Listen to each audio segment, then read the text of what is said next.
Fala galera, eu tô de volta e hoje para falar para você com convicção de que temos tendência de alta. Isso porque a gente tinha um gráfico mostrando pra gente que tínhamos lateralização, a lateralização foi rompida, porém não dava pra gente falar em tendência de alta com os dados de inflação e taxa de juros do jeito que estava. Porém, com os dados de inflação que saiu pro dia de hoje, podemos falar com convicção de que temos mercado de alto risco em alta, tá? Você pode perguntar para qualquer analista, você pode perguntar para qualquer criador de conteúdo sobre tendência de alta, que todos eles iriam ficar com a mesma incerteza. Temos o gráfico mostrando que temos tendência de alta, porém os dados de inflação e taxa de juros não confluem com isso. Então, a partir de hoje, com os dados de inflação divulgados hoje, dados de inflação dos Estados Unidos, podemos dizer com convicção de que temos tendência de alta para todos os mercados aí de alto risco, tá?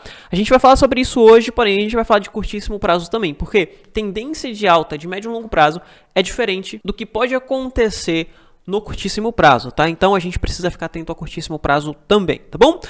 Vamos lá, vamos ver o que aconteceu aqui. Primeiro você precisa saber que hoje foi divulgado ali o CPI, a divulgação de inflação dos Estados Unidos, o índice de preço para o consumidor dos Estados Unidos, que era esperado, era previsto para vir a 0,2%, porém veio bem abaixo do esperado, veio a 0,1%. E pro anual, pessoal, a gente teve uma queda bem acentuada no índice de preço para o consumidor. Isso porque a gente tem um nível visto em junho de 2021. Faz 2 anos, quase 2 anos, que a gente não vê o CPI nesse nível, a inflação dos Estados Unidos nesse nível. Isso é muito importante estar observando, porque a partir de hoje, a gente tem a inflação pareada às taxas de juros. Temos taxa de juros a 5%, inflação a 5%.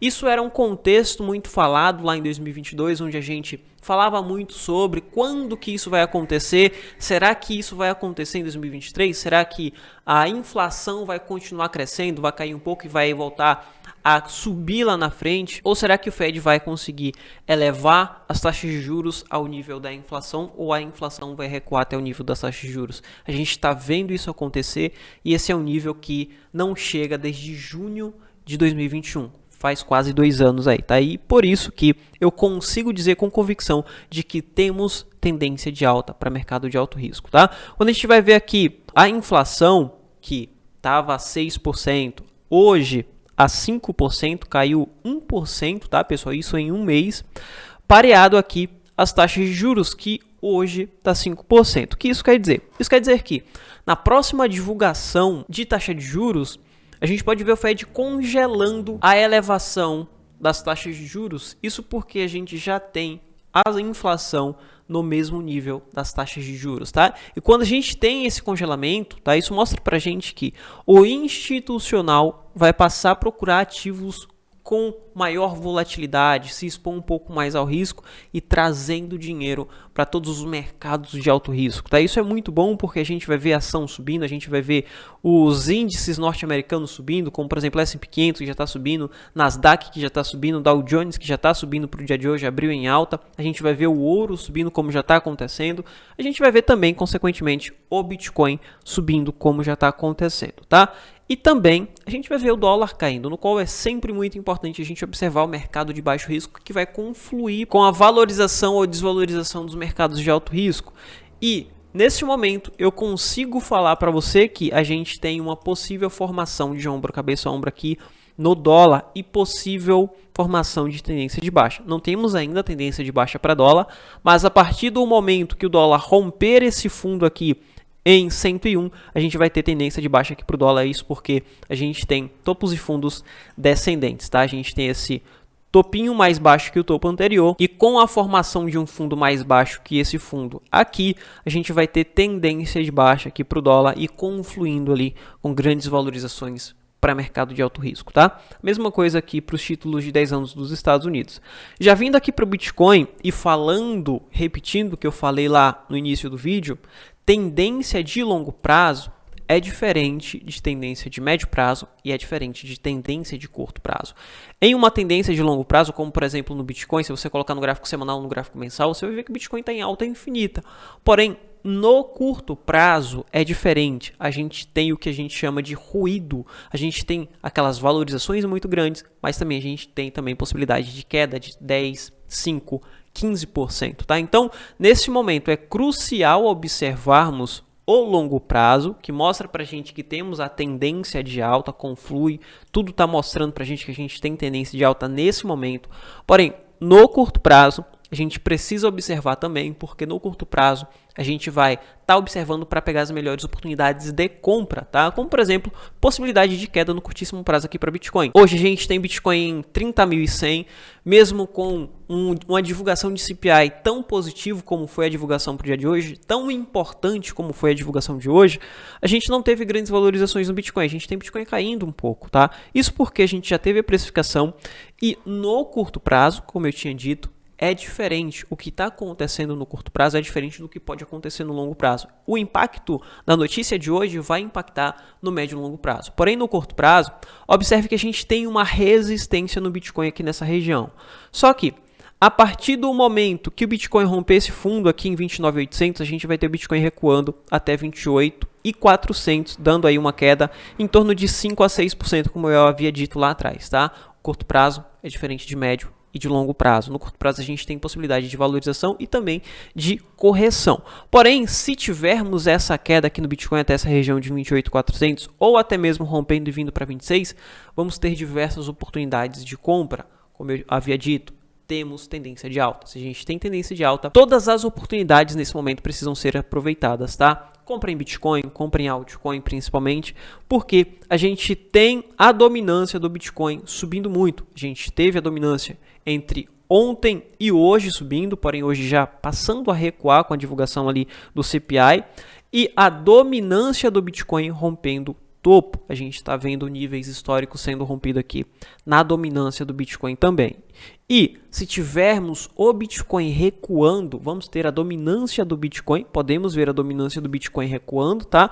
E lá na frente o Bitcoin passa a lateralizar e com essa lateralização a gente vê a galera passando a aportar mais em altcoins, esperando um maior risco-retorno, esperando ali grandes valorizações mais em altcoin do que no próprio Bitcoin. Com isso a gente tem a altcoin season. Só que nesse momento é crucial acompanharmos aqui o que está acontecendo no Bitcoin, tá, pessoal? Temos aqui o Bitcoin tentando confirmar esse nível, mas o que a gente vai passar a observar nesse momento é essa pequena lateralização que ele está formando nesse momento aqui entre o range de 29.800 até 30.400, tá? Para onde ele romper, ele vai dar continuidade nesse momento. Fiquem atentos aí, porque a gente vai ter oportunidade de trade aqui no Bitcoin. Isso porque, se ele romper esse topinho aqui, ele vai romper um padrão de cunha invertida, um padrão de triângulo invertido ou um padrão de megafone. Independente do nome, o que importa é o conceito. E se ele romper esse padrão, a gente pode ter valorização até os 32 mil dólares por unidade. Mas, se ele romper esse fundo aqui,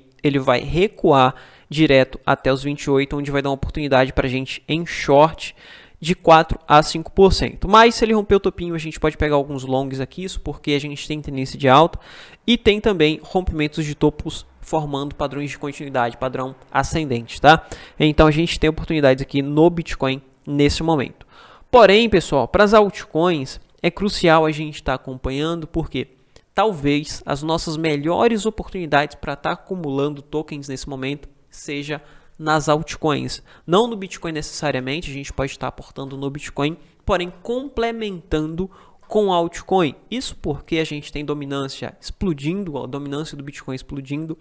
Quando a dominância do Bitcoin recuar, a gente vai ver o Bitcoin caindo bem mais que a maioria das altcoins. E quando o Bitcoin lateralizar, a gente vai ver as altcoins explodindo. Temos aqui, por exemplo, o Ethereum subindo 1.4 para o dia de hoje. O Ethereum deu um pump bem interessante, isso porque a gente tem atualização no Ethereum. Então, não dá para a gente levar em consideração o que está acontecendo hoje aqui no Ethereum, porque pode ser só valorização por especulação, por volatilidade, tá? Então, nesse momento, o que está acontecendo aqui no Ethereum não passo a observar muito para o dia de hoje ou até mesmo para amanhã, tá? Vou esperar passar um pouco aqui de toda essa volatilidade no Ethereum para que eu possa estar fazendo alguma coisa. Mas, quando eu vou observar aqui o XRP, já falei aqui para vocês sobre o XRP, sobre a possibilidade de valorização a partir do rompimento de 54, mas no XRP o que eu vejo nesse momento é um possível padrão aqui baixista, tá? Uma possível bandeira de baixa aqui nesse momento, e o token XRP pode corrigir um pouco mais, vindo aqui até essa região de 44 centavos de dólar, se o Bitcoin passar a recuar. É crucial observar o Bitcoin e a dominância do Bitcoin nesse momento, tá bom? Já para os altcoins de inteligência artificial, como por exemplo o token AGIX, a gente tem o token AGIX caindo 2,5% para o dia de hoje e dando aqui, ou formando aqui pra gente aquele padrão que eu tinha passado para vocês lá atrás, tá? A gente tinha possibilidade de queda até 50% desse canal. Depois a gente poderia ver uma correção, ele poderia voltar um pouco até essa região de 39, para lá na frente a gente vê um esboço de queda aqui até essa região de 25, onde vai estar as principais oportunidades de compra em AGIX, se ele voltar até essa região e se o Bitcoin cair até os 28 ou até mesmo até os 26. Aqui no SDAO, que na minha opinião vai ser o principal token aí para os próximos dias para estar acumulando, tá?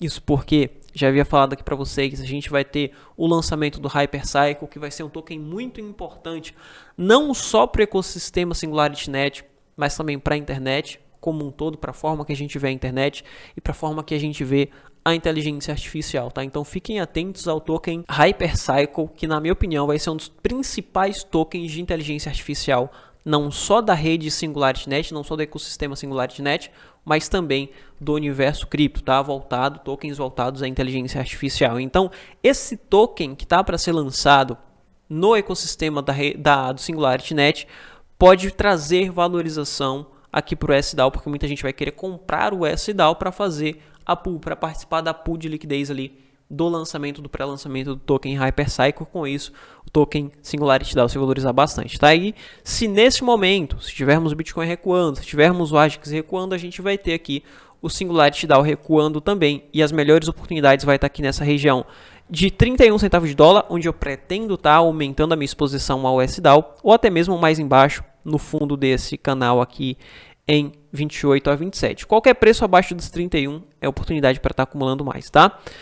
E é isso, pessoal. É isso que eu queria trazer para vocês hoje. Tokens de inteligência artificial que está acontecendo aqui com o Ethereum, que hoje não dá para a gente relevar muito, tá? O que está acontecendo, essa valorização, não dá para a gente estar especulando muito nessa valorização, porque a gente tem a atualização do Ethereum aí. E, na minha opinião, a gente tem mais volatilidade do que altas consistentes aqui para o Ethereum, tá? Fiquem atentos ao Ethereum, que pode dar oportunidade lá na frente, e principalmente ao Bitcoin, que pode corrigir um pouco aí nos próximos dias, e se corrigir, vai ser oportunidade para estar aumentando as nossas exposições aí em Bitcoin.